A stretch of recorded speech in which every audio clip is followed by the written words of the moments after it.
Verbal teaching aids. The textbook is the most important teaching tool. It is connected with all other means directly or indirectly, and first of all with a program, the content of which is presented in a concrete form, at the same time clarifying, developing, and improving its external and opposite effect.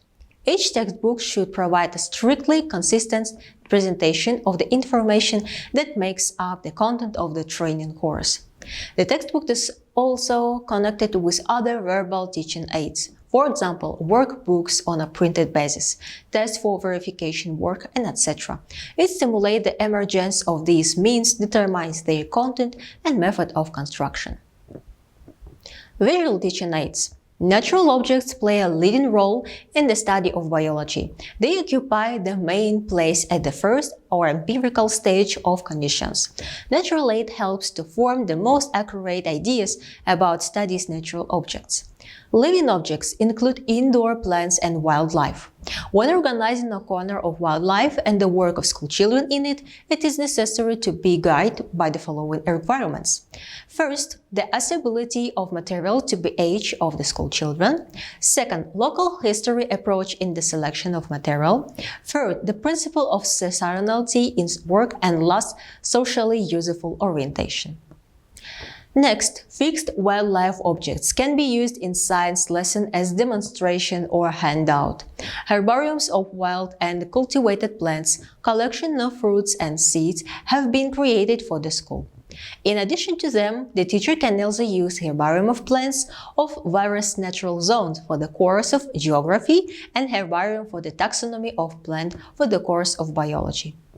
The teacher can help children create homemade herbarium, which will later be used as handouts. All herbariums should be kept in boxes, showing the systematic growth of plants.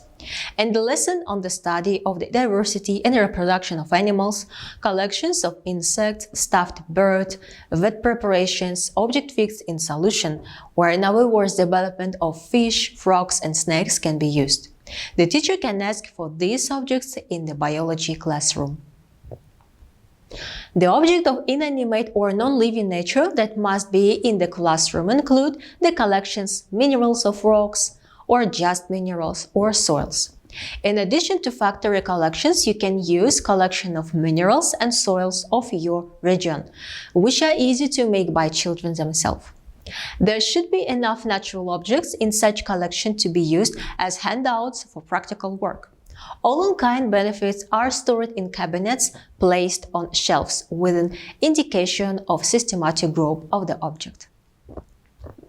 Artificial and visual guidelines. They are means that reproduce natural objects and processes or describe them using conventional sign and symbol. The closest to natural volumetric benefits. The first, models or layouts are a materially realized system of objects and phenomena that exist in reality. In the process of recognition, they occupy an intermediate position between natural objects and the images on plane in the form of pictures, tables, and etc., contributing to the information of ideas. Next, dummies or casts are life-size models of an object that accurately convey its internal features, for example, color or shape, but without internal content. For the school, dummies of mushrooms, vegetables, and fruits were released. School children can make their own models of natural objects from plastilin, papier-mâché, or clay. Close to volumetric and embossed visual aids, these benefits are one-sided. These include the system of the respiratory system, blood circulation, the structure of the skin, and etc. Next, plane aids. They produce natural objects of their symbolic substitutes using a two-dimensional image. Next, static aids do not convey the movement development of natural objects. They are study tables, pictures, photographs, slides, geographic maps, which are widely used in teaching biology course. They help the formation of ideas about those natural objects and phenomena that are incapable to direct perception.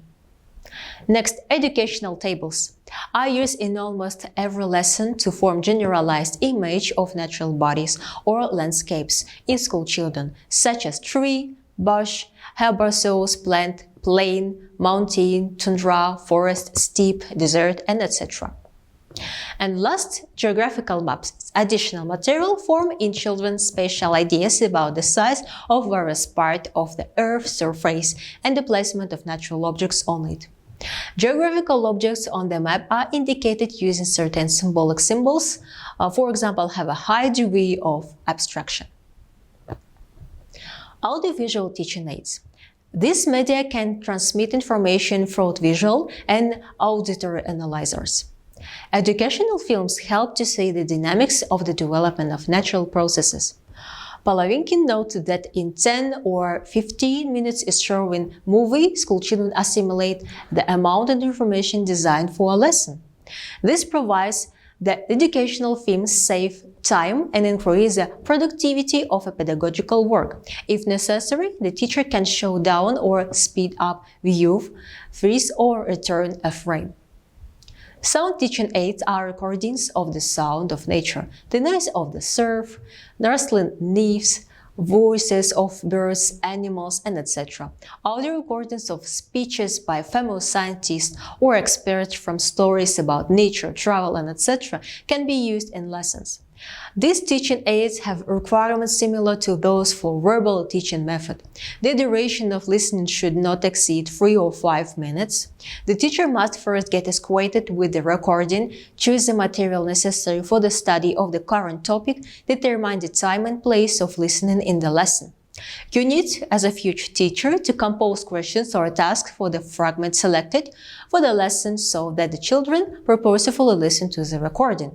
After listening, children answer the teacher's questions and draw conclusions. In recent years, digital educational resources for school have been developed, which are designed to increase the efficiency of assimilation of biology knowledge. The teacher is able to independently prepare a visual presentation for the lesson using a computer. Auxiliary teaching aids. These funds are necessary for demonstrating experiments and carrying out practical work. Laboratory equipment is required for the experiments by the teacher and school children. To demonstrate the experiments, the teacher must have tripods, heating devices, chemical units, breakers, flags with a rubber stopper and glass tube, a crystallizer, asbestos leads, holders, and more. Glasses, funnels, glass rods, filter paper, microscope slides, magnifiers are needed as handout for practical work. To conduct excursion at the school, you need to have the required minimum of excursion equipment. For excursion with a geographical content, you need a chronon, a compass, tables, and measuring tape for distinction and divisions. For seasonal excursion, it is necessary to prepare water, soil, and air thermometers, a ruler for measuring the height of the snow cover, bags and folders for collection natural material, and etc. And on excursion with biological and ecological content, for example, to study natural communities, boxes for soil samples, entomological nests, glass jars, magnifiers, diggers are needed. Some of the equipment can be borrowed from the classroom of geography, chemistry, or made with the help of school children. An important place in the school is occupied by the work of children with operating devices, a thermometer and a compass. To develop the skills of working with these devices, it is necessary to have them in sufficient quality to distribute to each school child. All equipment must be adapted for timely use. To demonstrate audiovisual aids at school, you need a TV, video player, computer, and projection equipment. Many modern schools use an interactive whiteboard. They are all technical aids. But it's important for the teacher to remember that no modern multimedia equipment can replace natural objects.